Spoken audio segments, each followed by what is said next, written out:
Hello and welcome to simple solution. So आज के session में हम डिस्कस करेंगे sex determination in honey bee.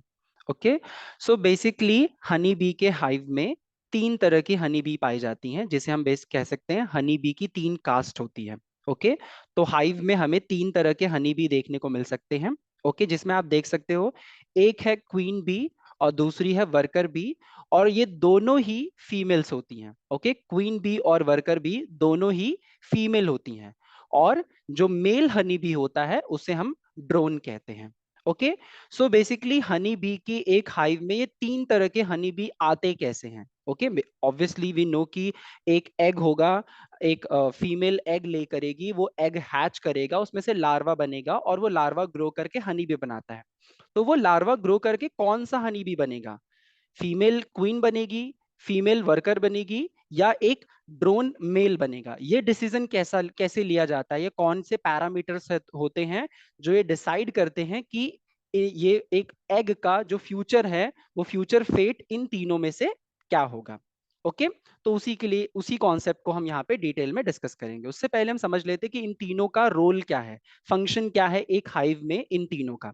Okay, so start करते हैं मेल के साथ।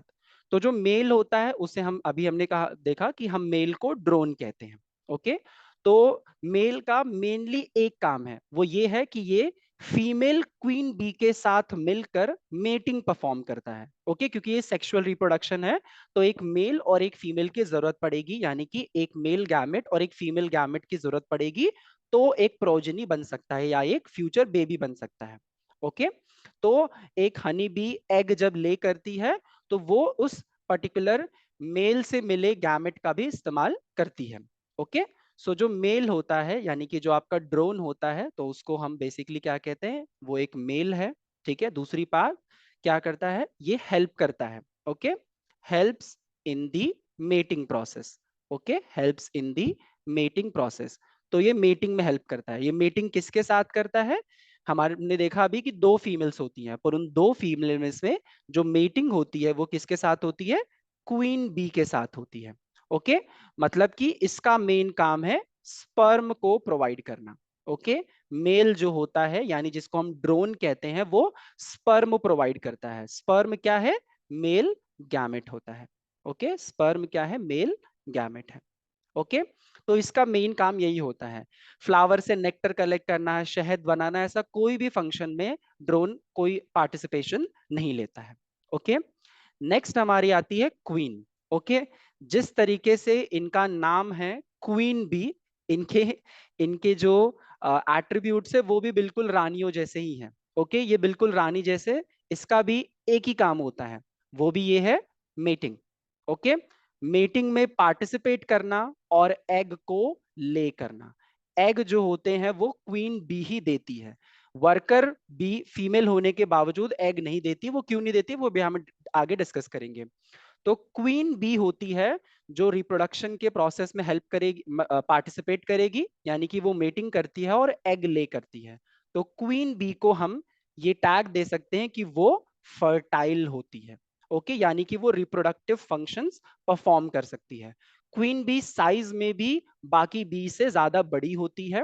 ओके, और फ्लावर से नेक्टर कलेक्ट करना ये सारा काम भी क्वीन बी नहीं परफॉर्म करती है। वो सिर्फ मेल के साथ मीटिंग करेगी और उसके बाद जितना भी इसका लाइफ स्पैन होता है उस टाइम तक ये सिर्फ टाइम टू टाइम एग ले करेगी और अपने पॉपुलेशन को मेंटेन करेगी। ये इसका मेन फंक्शन है। ओके, तो जब ड्रोन कुछ नहीं परफॉर्म कर रहा, क्वीन कुछ नहीं कर रही, तो ऑब्वियसली सारा कारोबार किसके ऊपर आता है, हमारे वर्कर बी के ऊपर। ओके, तो जो वर्कर बी होती है, सेक्स वाइज अगर हम देखें तो वर्कर बी को हम क्या कहते हैं कि वो एक फीमेल होती है। पर अभी मैंने बताया कि वर्कर बी मेल के साथ मेटिंग में पार्टिसिपेशन नहीं लेती है। दैट मीन्स कि ये स्टराइल होती है। ओके, स्टराइल है, इसका मतलब ये रिप्रोडक्टिव रोल्स परफॉर्म नहीं करती। एग ले करना ये कोई रिस्पॉन्सिबिलिटी वर्कर की नहीं होती। तो जितने भी बचे हुए काम है, हाइव को बनाना, ओके, जो छत्ता होता है हनी बी का, जो हाइव होता है वो बनता भी किसकी वजह से है, इसकी वर्कर की वजह से बनता है। वर्कर ही हाइव बनाती है। ठीक है, नेक्टर जो होता है, नेक्टर का कलेक्शन वो भी कौन करता है, आपकी वर्कर बी ही परफॉर्म करती है, नेक्टर कलेक्शन भी। और इसी नेक्टर से आगे क्या बनता है, हनी बनता है। यही नेक्टर आगे चलकर हनी बनाता है। ठीक है। एग जब हैच करेगा, उसमें से जब लार्वा बाहर निकलेगा, उसकी देखभाल कौन करेगा, वर्कर बी करेगी। उसको फूड कौन प्रोवाइड करेगा, वर्कर बी प्रोवाइड करेगी।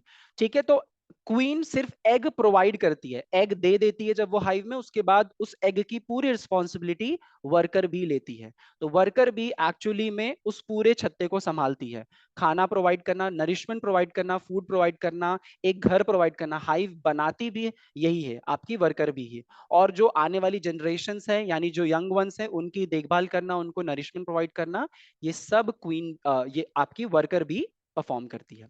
ओके, तो मैक्सिमम जो पोर्शन होता है वो वर्कर भी करती है। ठीक है। तो अब होता क्या है, जैसे सपोज एक छत्ते में अगर एक क्वीन बी है, ठीक है, तो क्वीन बी क्या करेगी, अपनी मेटिंग फ्लाइट लेती है। फ्लाइट का मतलब होता है उड़ रही है वो। ठीक है। तो वो अपने छत्ते से बाहर आएगी। ओके। वो मेटिंग फ्लाइट करेगी, और उस मेटिंग फ्लाइट के दौरान एक queen bee, okay, mating flight के दौरान एक क्वीन बी जो होती है, वो लगभग लगभग 15 से 17 मेल के साथ मीटिंग परफॉर्म करती है। मीटिंग फ्लाइट के दौरान एक क्वीन बी 15 से 17 मेल के साथ मीटिंग परफॉर्म करती है। ओके, अब ऐसा ये क्यों कर रही इतने सारे मेल्स के साथ, वो अभी हम बता रहे हैं। ठीक है। तो जब एक फीमेल, यानी ये हमारी क्वीन है, ओके, ये हमारी क्वीन बी है, और ये आपका ड्रोन है, ओके, यानी ये मेल है। तो जब एक क्वीन बी ड्रोन के साथ मीटिंग परफॉर्म करती है, तो वो उसके स्पर्म को तुरंत इस्तेमाल नहीं करती है। तो बेसिकली क्या करती है, वो 15 से 17 मेल्स के साथ मीटिंग इसलिए कर रही है ताकि वो ढेर सारा स्पर्म स्टोर कर सके। यस, जो क्वीन बी होती है, वो स्पर्म को तुरंत इस्तेमाल नहीं करती है। वो मेल से, यानी कि ड्रोन से मिले स्पर्म को अपनी बॉडी में एक जगह कलेक्ट कर लेती है, यानी कि स्टोर कर लेती है। और वो कहाँ स्टोर करती है, उस ऑर्गन का नाम है स्पर्माथेका। ठीक है। स्पर्माथेका में स्टोरेज होता है, स्टोरेज ऑफ स्पर्म होता है। तो जो स्पर्म उसने कलेक्ट किया, उस स्पर्म को स्टोर करती है। तो जो फीमेल होती है, यानी क्वीन भी जो होती है, वो मेटिंग फ्लाइट के दौरान इतने सारे मेल से इसीलिए मेट करती है ताकि वो ढेर सारे स्पर्म को कलेक्ट कर सके, और उसके बाद वो अपने छत्ते में आके बैठ जाएगी, अपने हाइव में आके बैठ जाएगी, और टाइम टू टाइम सिर्फ एग ले करेगी और अपने पॉपुलेशन को मेंटेन करेगी। तो ये इसीलिए वो एक टाइम में इतने सारे मेल के साथ मीटिंग कर लेती है और स्पर्म को स्टोर करके रखती है। ठीक है। अब इस स्पर्म को स्टोर कर लिया उसने, अब इस स्पर्म को यूज करेगी। तो जब एक क्वीन बी एग ले करेगी, अंडा जब देगी वो, तो वो डिसाइड कर सकती है कि कौन सा एग स्पर्म के साथ फ्यूज करेगा और कौन सा एग फ्यूज नहीं करेगा। Okay, just a moment. जैसे कि हम यहाँ देख सकते हैं, देखिए स्पर्म जो होते हैं वो कई सारे ड्रोन से कलेक्ट किए गए हैं, और ये उसकी ओवरी है, यहां से क्या निकलेगा, फीमेल का गैमेट निकलेगा। Okay, female gamete. ठीक है। तो फीमेल गैमेट वो देती है, जो बेसिकली क्या कहलाता है, एग कहलाता है। अब ये जो एग यहां पर निकल रहा है इसकी बॉडी से, अगर ये एग स्पर्म के साथ कंबाइन कर भी सकता है और नहीं भी कर सकता है। इसका मतलब क्वीन बी ये डिसाइड कर सकती है कि जो एग वो प्रोवाइड कर रही है, वो एग स्पर्म के साथ मिल के आएगा या बिना मिले हुए आएगा। ठीक है।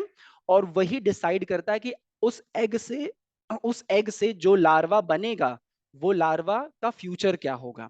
ठीक है। अभी हम उसको आगे डिस्कस करते हैं। ओके। जैसे आप यहां देख सकते हो, ये पूरी प्रोसेस हमको दिखाई गई है। ठीक है। तो यहां पर एक क्वीन बी क्या कर रही है, अपना एग प्रोवाइड कर रही है। ये देख रहे हैं यहां पर उसने एग को ले कर दिया। ठीक है। ये सबसे पहला स्टेप है, एग लेइंग। ठीक है। अब ये एग दो कंडीशन में बन सकता है, जिसको हम देख सकते हैं। क्या है, स्पर्म के साथ अगर एग फ्यूज किया होगा, स्पर्म और एग का अगर फ्यूजन हुआ होगा, तो ये जो एग है, ठीक है, अगर स्पर्म और एग फ्यूज हुए होंगे, तो ये आगे चलकर क्या बनेगा, फीमेल बनेगा। यहां से एक फीमेल बी मिलेगी। लेकिन अगर सिर्फ एग आएगा, इस एग को अगर स्पर्म नहीं मिला, तो ये ओनली एग आगे चलकर क्या बनाएगा, मेल बी बनाएगा। ओके, मेल बी बनेगा। तो अगर एग स्पर्म के साथ मिलकर आ रहा है बाहर फीमेल की बॉडी से, क्वीन की बॉडी से, तो वो आगे चलकर फीमेल बी में कन्वर्ट होगा। और अगर वो एग बिना स्पर्म से मिले हुए आ रहा है तो वो मेल बी में कन्वर्ट होगा। अगर हम प्रोसेस देखें तो ये एग कुछ टाइम बाद जब हैच करेगा तो ये क्या कहलाता है, इसे ही हम कहते हैं लार्वा। यहाँ पे जो है ये है लार्वा। ये लार्वा को क्या चाहिए, अब नरिशमेंट चाहिए, फूड चाहिए, खाना चाहिए, तो वो कौन प्रोवाइड करता है, आप देख सकते हो यहाँ पर ये हमारी वर्कर। ओके, वर्कर है जो ये सारी देखभाल करेगी, तो वो उसको फूड प्रोवाइड करती है, उसकी देखभाल करती है, फिर वो धीरे धीरे डेवलप होता है। डेवलप होने के बाद वो क्या बनाता है, प्यूपा बनाता है। प्यूपा में बेसिकली क्या होता है, लार्वा के ऊपर पूरा एक कवर आ जाता है और उस कवर के अंदर वो धीरे धीरे डेवलप करता है।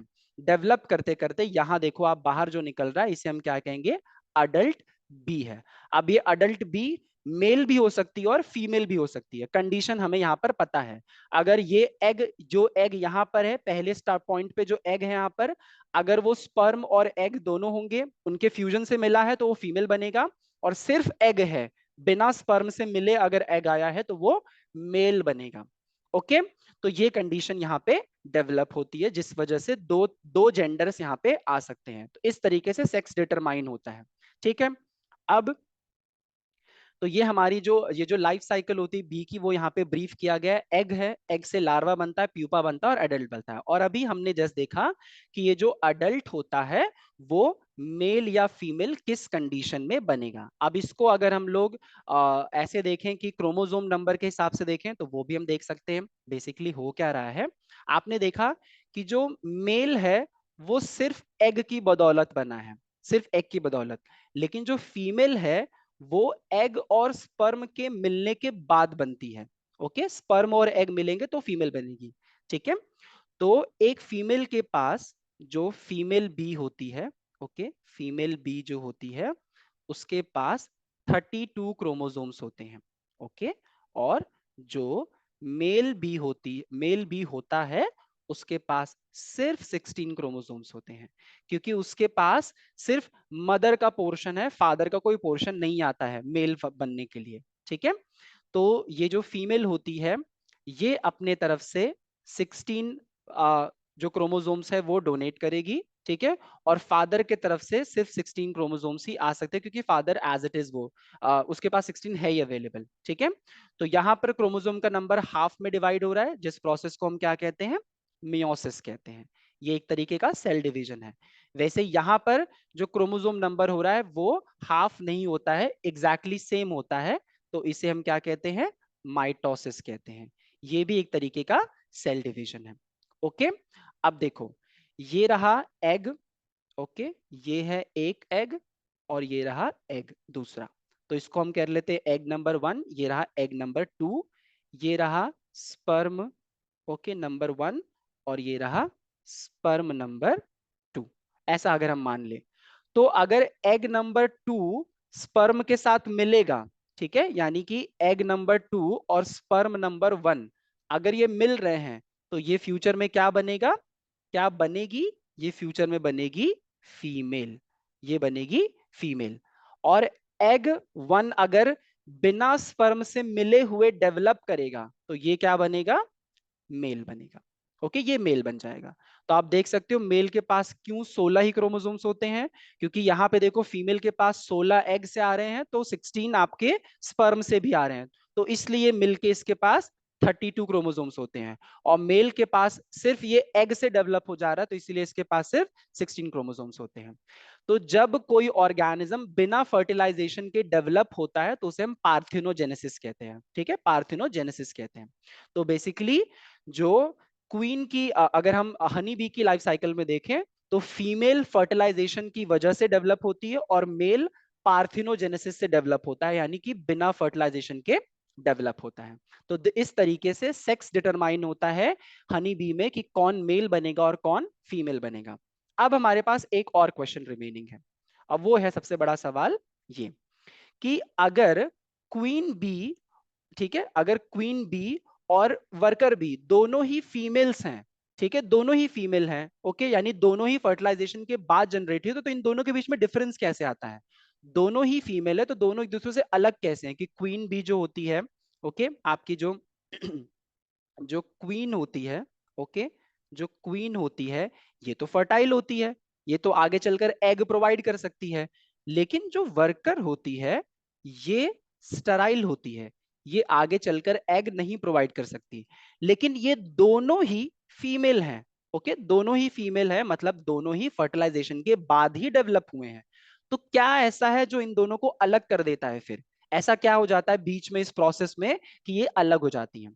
तो जरा सा हम पीछे जाते हैं और एक बार लाइफ साइकिल को फिर से देखते हैं। तो आपने यहां देखा कि एग जब इसने प्रोवाइड कर दिया, तो ये एग अगर फ्यूजन के बाद आया है, मेल और फीमेल गैमेट दोनों है, तो ये फीमेल बनेगी। फिर आप देख रहे हो ये लार्वा यहाँ पे बन रहा है। फिर मैंने क्या बताया, लार्वा को फूड प्रोवाइड किया जाता है। ओके, जो लार्वा होता है इसे फूड प्रोवाइड किया जाता है। और फूड कौन प्रोवाइड कर रहा है? वर्कर प्रोवाइड कर रही है। तो बेसिकली जो क्वीन है और जो वर्कर है, इनके बीच का जो डिफरेंस है वो किस वजह से आता है? नरिशमेंट की वजह से आता है। इनके बीच का डिफरेंस आता है नरिशमेंट की वजह से। ओके, एक मिनट।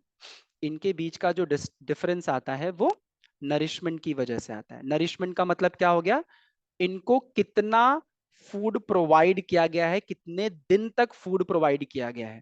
ओके, तो नरिशमेंट का डिफरेंस होता है जो डिसाइड करेगा कि एक फीमेल किस में कन्वर्ट होगी, क्वीन बनेगी या वर्कर बनी रह जाएगी। ठीक है, तो नरिशमेंट का डिफरेंस होता है जो ये क्रिएट करता है कंडीशन। अब वो नरिशमेंट के लिए दिया क्या जाता है? बेसिकली ये लार्वा खाता क्या है, क्या चीज पे फीड करता है?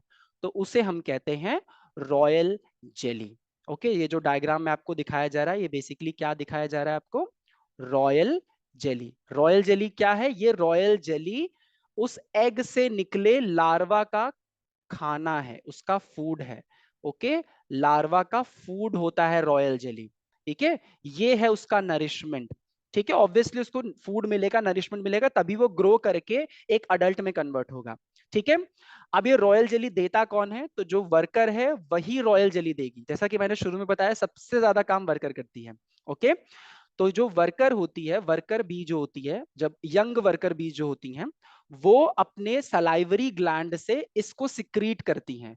ये एक येलोइश व्हाइट कलर की विस्कस लिक्विड होती है और इसी को फीड करता है लार्वा और डेवलप करता है। अब यही रॉयल जेली सबको दी जाती है, चाहे वो मेल हो फीमेल हो, जो भी लार्वा बाहर निकल रहा है ये सबको प्रोवाइड किया जाता है। ठीक है, लेकिन अब डिफरेंस कहां क्रिएट हो जाता है, वो डिफरेंस अभी हम डिस्कस कर लेते हैं कि क्या डिफरेंस होता है जिसकी वजह से मेल या फीमेल का फॉर्मेशन अलग हो जाता है। ठीक है, तो ये जो क्वीन होती है, इसको रॉयल जेली, इस क्वीन को ये रॉयल जेली लगभग 5 दिन तक मिलती है, 5 डेज तक मिलती है। और ये 5 दिन तक क्या होता है? इनका लार्वल पीरियड होता है। लार्वल पीरियड इसका 5 दिन तक होता है, मतलब पूरे लार्वल पीरियड में इसको रॉयल जेली प्रोवाइड किया जाता है। तो ये ज्यादा नरिशमेंट इसको मिलता है, तो ये डेवलप करके क्वीन बी में कन्वर्ट होती है। और जिस फीमेल को रॉयल जेली सिर्फ 2 या 3 दिन के लिए प्रोवाइड की जाती है, ओके, सिर्फ 2 या 3 दिन के लिए इसको रॉयल जेली प्रोवाइड की जाती है, तो वो फीमेल वर्कर में कन्वर्ट हो जाती है। ठीक है, तो नरिशमेंट का डिफरेंस कह सकते हो आप, देखभाल कम की गई है उसकी। ठीक है, तो ये देखभाल का डिफरेंस होता है जो एक फीमेल में भी 2 कैटेगरी बना देता है। ठीक है, पीछे जो हमने पढ़ा कि क्रोमोसोम किसको कैसे मिल रहे हैं, स्पर्म के साथ फ्यूज कर रहा है तो फीमेल बनेगा, और अगर एग बिना स्पर्म के साथ फ्यूज नहीं कर रहा है तो वो मेल बनेगा। वो एक डिफरेंस हो गया। लेकिन ये फीमेल में डिफरेंस कैसे आया? फीमेल 2 तरह की कैसे होगी? तो वो नरिशमेंट की वजह से वो डिफरेंस आया। ओके, ये डिफरेंस किसकी वजह से आया? नरिशमेंट की वजह से आया। ओके, तो क्वीन बी को रॉयल जेली लगभग 5 दिन के लिए, यानी कि through out the larval period provide किया जाता है। ठीक है, तो जिस लार्वे को 5 दिन तक रॉयल जेली मिला है, वो लार्वा आगे चलकर क्वीन बी बनेगा, वो फीमेल लार्वा क्वीन बी बनेगा। और जिस फीमेल लार्वा को ये रॉयल जेली सिर्फ 2 से 3 दिन तक के लिए प्रोवाइड किया गया है, वो क्या बनेगा? वो आगे चलकर एक वर्कर बी में कन्वर्ट हो जाएगी। ठीक है, और जो मेल होता है, जो ड्रोन होता है, उसको भी रॉयल जेली सिर्फ 2 या 3 दिन के लिए ही प्रोवाइड की जाती है। ठीक है, तो जैसा कि हमने देखा कि एक फीमेल जो होती है, ओके, इसीलिए मैंने यहां पर ये स्टेटमेंट लिखी थी, a check and balance government inside the hive. ठीक है, एक चेक एंड बैलेंस की गवर्नमेंट होती है इस पूरे हाइव में। उसको ऐसा ही सेंटेंस क्यों बोला गया, क्योंकि फीमेल डिसाइड करती है कि क्वीन भी डिसाइड करती है कि मुझे कितने एग्स को स्पर्म के साथ फ्यूज करना है, जितने एग फ्यूज होंगे उतनी वर्कर पैदा होंगी, और कितने एग को बिना स्पर्म के साथ फ्यूज किए प्रोड्यूस करना है, तो वो मेल बनेगा। और साथ ही साथ यहाँ पर जो वर्कर होते हैं ना, वो भी एक रोल परफॉर्म करते हैं। अब जैसे कि जो छत्ता होता है हनी बी का, जो मधुमक्खी का जो छत्ता है, जो हाइव है, वो बनाता कौन है? वर्कर बनाती है। ठीक है, तो जब ये वर्कर उस छत्ते को बनाती है, तो आप देख सकते हो यहाँ पर इस ड्राइंग में बहुत अच्छे से दिख रहा है हमें, क्या मैं बताना चाह रहा हूं आपको। ये जो एक गैप दिख रहा है, ये एक पूरा एक जो छेद दिख रहा है, इस एक पूरे गैप को हम क्या कहते हैं? इसको हम कहते हैं सेल। इसको हम सेल कहते हैं। ठीक है, तो ये जो मधुमक्खी के छत्ते में जो सेल होते हैं, अगर ये छोटे साइज का सेल होता है ना, तो बेसिकली वहां पर मेल की ग्रोथ होगी। ठीक है, तो हनी बी का जो ये जो वर्कर होते हैं, वो कुछ सेल को छोटे छोटे बनाते हैं और कुछ सेल को बड़े बड़े बनाते हैं। तो जो बड़े बड़े सेल्स होते हैं उसमें फीमेल एग ही ले होते हैं, मतलब वो एग जाते हैं जो आगे चलकर फीमेल बनेगी। और जो छोटे छोटे सेल्स होते हैं उसमें क्वीन भी उन अंडों को देती है जो आगे चलकर मेल बनेगा। और इस वजह से ये जो वर्कर भी है, ये डिसाइड कर पाती है कि किनको कितना फूड प्रोवाइड करना है। ठीक है, जैसे हमारे दिमाग में क्वेश्चन आएगा ना कि इनको कैसे पता चला कि जो अंडा क्वीन बी ने दिया है वो मेल अंडा है, आगे आगे चलकर वो मेल बनेगा या फीमेल बनेगा। ठीक है, तो छोटे सेल में जो एग आता है वो फ्यूचर का मेल है, और बड़े सेल में जो एग आता है वो फ्यूचर की फीमेल है। अब बड़े सेल में उस एग को, एग से निकले लार्वा को अगर 5 दिन तक रॉयल जेली मिली तो वो क्वीन बनेगी फ्यूचर की, और अगर 2 या 3 दिन के लिए मिल रही है तो वो आगे चलकर एक वर्कर बी में कन्वर्ट हो जाएगी। तो ये इसीलिए मैंने यहाँ पे स्टेटमेंट लिखी कि एक चेक एंड बैलेंस की गवर्नमेंट चलती है। ठीक है, तो वर्कर बी और क्वीन बी का एक पार्टिसिपेशन है ये डिसाइड करने के लिए मेल और फीमेल का रेशियो क्या होगा एक हाइव के अंदर। ओके, अब एक छोटा सा और एक इंफॉर्मेशन है जो आप यहाँ पे नोट डाउन कर सकते हो कि ये देखो अप्रोक्सीमेट इंफॉर्मेशन है। ठीक है, जो डेवलपमेंट टाइम होता है वो अप्रोक्स वर्ड यहाँ पे मैंने इसलिए यूज किया है क्योंकि जो मधुमक्खी होती है उसकी भी कई सारी स्पीशीज होती हैं, कई प्रजाति होती हैं। जैसे एपिस मेलिफेरा होती है, एपिस सेरेना होती है, एपिस डोरसाटा होती है, ठीक है, एपिस फ्लोरिया होती है। मतलब मधुमक्खी हमें एक कॉमनली दिख जाती है पर कई तरह की होती है। ठीक है, तो सब में थोड़ा थोड़ा टाइम ऊपर नीचे हो सकता है। तो जो ड्रोन होता है वो लगभग 24 दिन में डेवलप हो जाता है, मतलब अंडे से अडल्ट में, अडल्ट बनने का जो टाइम है वो लगभग 24 दिन लगता है उसको। वर्कर को लगभग 21 दिन लगते हैं, और क्वीन को देखो फट से डेवलप करती है 16 दिन में। और इसका रीजन आपको भी पता है, अभी पता चल गया, क्योंकि उसको सबसे ज्यादा नरिशमेंट दी जा रही है, सबसे ज्यादा देखभाल तो उसी की जाती है। 5 दिन तक उसको फूड प्रोवाइड किया जाए, रॉयल जेरी प्रोवाइड की जा रही है। तो इसीलिए क्वीन बी जो होती है वो बहुत जल्दी डेवलप कर जाती है। Okay, so this is all for this particular session. Okay, this is how एक हनी बी डिसाइड करती है कि उसके फ्यूचर में या उसके हाइव में कौन कौन से मेंबर्स इंक्लूड होंगे और उनका पॉपुलेशन क्या होगा। ठीक है, जैसा हमने शुरू में यहां देखा था। ठीक है, वो मेंबर्स थे ये तीन, क्वीन, ड्रोन एंड वर्कर। तो मेल और फीमेल का डिफरेंस स्पर्म और एग के फ्यूजन से डिसाइड होता है, लेकिन फीमेल में जो दो कैटेगरी है वो नरिशमेंट की बेसिस पे डिसाइड की जाती है। Okay, so thank you for your patience. Okay, and this is all for this particular session. I hope आपको समझ आया होगा, and if you have any queries तो आप comment में वो query drop कर सकते हो, and I'll be happy to answer that. Okay, thank you so much.